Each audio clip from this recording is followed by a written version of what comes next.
The Vrexian hunting ground stretched across the Crimson Plateau like a scar on the planet's surface. Dr. Ilara Chen had been stationed at the xenobiology outpost for 3 months, studying the local ecosystem with careful detachment. The Vrexians, apex predators standing nearly 8 feet tall with obsidian scales and razor-sharp claws, had made it clear that humans were to be tolerated, not welcomed. That tolerance shattered the day Kor stumbled into her research tent. The young Vrexian collapsed at the entrance. His breathing labored, one forearm clutched against his chest. He couldn't have been more than the equivalent of a human teenager, his scales still carrying the dull sheen of youth. Behind him, 3 other cubs hovered uncertainly, their bioluminescent markings flickering with distress. "Please," Kor rasped in broken standard. "Cubs say you heal. You fix broken things."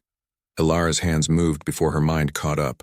She guided Kor to her examination table, designed for equipment, not 8-foot alien predators, and began her assessment.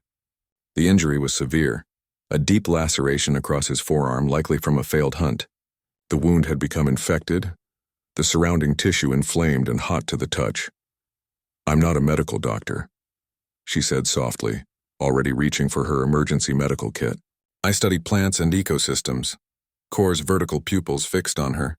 "But you heal, we watch. You fix dying plants, make sick soil live again. Healing is healing." The logic was absurdly simple, yet it stopped her cold. To these young predators, her ecological restoration work, her patience in nurturing damaged environments back to life, looked like healing. And in a way, wasn't it? She cleaned the wound with steady hands, applied broad-spectrum antibiotics from the universal medical supplies, and sutured the laceration with precision she'd learned from field training. The other cubs watched in silence, their predatory stillness somehow more unnerving than any threat display. "You must keep this clean," Ilara instructed, bandaging the arm. "Come back in 3 days so I can check it." Kor's head tilted, confusion rippling across his features. "You want me to return?" "Yes, healing takes time. It requires follow-up care." Something shifted in the young Vrexian's expression, a softening that seemed impossible for a species designed for killing. "No one has ever asked us to return." 3 days later, Kor appeared with his wound healing cleanly. He also brought his entire pack of young Vrexians, 7 cubs in total, each with some minor injury or ailment they'd apparently been hiding. A scraped talon here, a bruised rib there, one with a persistent cough that worried Ilara more than she let on.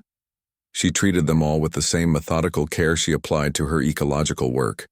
Patience, observation, gentle intervention. The cubs responded like they'd been starving for exactly this kind of attention. "Why do you hide these injuries?" Ilara asked while examining the coughing cub. Kor, now serving as her unofficial translator, growled softly. "Weakness is not permitted. Injured hunters are removed from the pack, permanently." The implication hung heavy in the air. Ilara's jaw tightened, but she kept her voice steady. "Well, you're all going to be perfectly healthy hunters, but you need to come back for checkups, regular ones." The concept of checkups required significant explanation. Word spread through the young Vrexians like wildfire. Within 2 weeks, Ilara had transformed her research tent into an impromptu clinic. Cubs arrived with injuries both fresh and old, some of which had been festering for weeks because they'd been too afraid to show weakness. She worked with ruthless efficiency, cataloging each case, treating what she could, and referring serious cases to the human medical ship in orbit, much to the shock of the ship's actual doctors, who had assumed the Vrexians would never accept off-world medical care. "They trust you," the chief medical officer said during one supply drop. "Do you understand how unprecedented this is? Vrexians don't trust anyone outside their clan structure." Ilara did understand. She understood because she saw it in their eyes every time they entered her tent.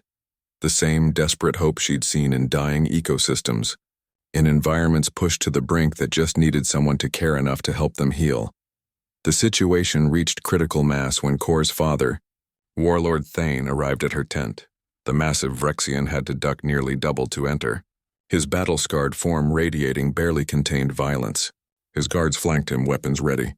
Ilara stood her ground, arms crossed, forcing her heart rate to remain steady. "You have corrupted my son," Thane rumbled, his voice like grinding stone. "Made him weak." "I've made him healthy," Ilara countered. There's a difference. Thane's claws extended with a metallic rasp. He speaks of follow-up appointments. He brings me lists of cubs requiring preventative care. This is not the Vrexian way. Then perhaps the Vrexian way is killing your young unnecessarily. The tent fell silent. Elara could hear her own heartbeat, could see the way Thane's muscles coiled for a strike. Behind him, Kor had appeared, flanked by every cub she'd treated. "Father," Kor said quietly, "she saved my arm. I would have lost it. Would have been exiled. Instead, I am stronger now than before the injury. As are all of us." Thane's gaze swept across the assembled cubs. Elara watched the calculation happen behind those predatory eyes, the assessment of value, of strength, of survival potential. "How many can you treat?" Thane asked finally. "How many need treating?" The warlord's laugh was a terrible sound. "All of them. We all carry wounds we've hidden to survive." And so Dr. Elara Chen, xenobotanist, became the most unlikely physician in the sector. Her appointment system expanded from cubs to adolescents to adult warriors, each one initially skeptical, eventually grateful. She trained Vrexian volunteers in basic field medicine, taught them about infection prevention, and slowly, carefully, introduced the radical concept that survival wasn't just about being the strongest, but about being healthy enough to use that strength. 6 months after Kor first collapsed in her tent, the Vrexian clan had the lowest mortality rate in their recorded history. Warriors returned from hunts with minor injuries that would have killed them before through untreated infection. Cubs survived to adulthood at unprecedented rates. Thane visited her tent one final time before she was scheduled to rotate off-planet.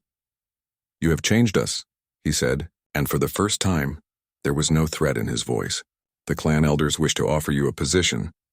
Permanent healer to the Vrexians." Elara looked at the schedules covering her walls, at the appointment slips written in both standard and Vrexian script, at the medical supplies now stockpiled where her research equipment used to be. "I'm not actually a doctor," she reminded him. Thane's expression, if it could be called that, resembled something almost like a smile. "You are exactly what we needed you to be, a human who saw hunters and decided we were worth healing."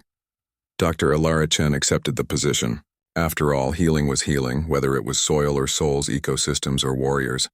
And humans, it turned out, had always been exceptionally good at caring for things everyone else had given up on. That, more than any weapon or warship, was what made humanity terrifying. They saw the broken and chose to fix it one checkup at a time.